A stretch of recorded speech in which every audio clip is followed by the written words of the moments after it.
પોરબંદરના જન્માષ્ટમી લોકમેળાની તૈયારીઓ હવે તેજ બની છે, જેમાં મેળામાં ધંધો કરવા ઈચ્છુક વેપારીઓ માટે અરજી ફોર્મનું વિતરણ શરૂ કરવામાં આવ્યું છે.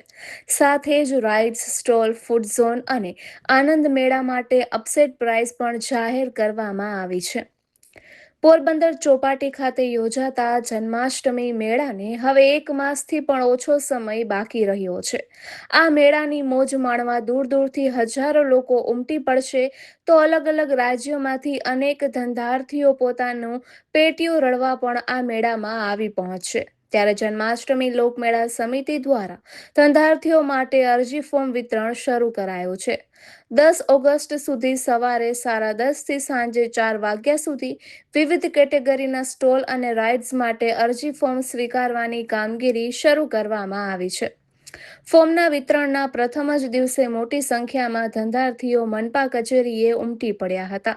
સમિતિ દ્વારા મોટા યાંત્રિક ચકડોળ, નાની ચકડોળ, બાળકોની રાઇડ્સ, ખાણીપીણી, ફરસાણ, રમકડા, કટલેરી, રેકડી, કેબિન અને પાથરણા સહિત વિવિધ કેટેગરીની હરાજી માટેની તારીખો પણ જાહેર કરવામાં આવી હતી.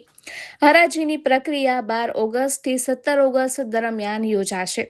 આ વર્ષે આનંદ મેળા અને ફૂડ ઝોન માટે પણ અપસેટ પ્રાઇસ નક્કી કરવામાં આવી છે.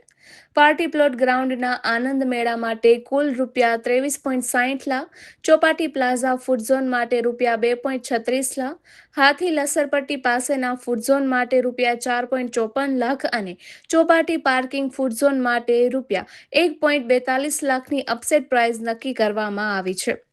મેળામાં 15 મોટા યાંત્રિક ચકડોળ, મોતનો કૂવો, નાની ચકડોળ, બાળકોની રાઇડ્સ તેમજ 144 રેકડી, કેબિન અને પાથરણા માટે પણ અલગ અલગ અપસેટ પ્રાઇસ જાહેર કરવામાં આવી છે.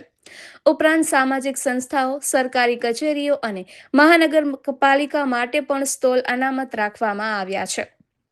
જન્માષ્ટમી લોકમેળાને લઈને વેપારીઓમાં ભારે ઉત્સાહ જોવા મળી રહ્યો છે અને પ્રથમ જ દિવસે મોટી સંખ્યામાં અરજીઓ માટે ધંધાર્થીઓ મનપા કચેરીએ પહોંચ્યા હતા.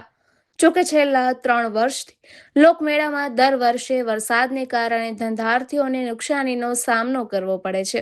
ત્યારે આ વર્ષે પણ વરસાદને લઈને ધંધાર્થીઓ લોકમેળામાં સ્ટોલ માટે ઓછો રસ દાખવશે તેવું જણાઈ રહ્યું છે. નિપુલ પોપટ, પોરબંદર ટાઈમ્સ.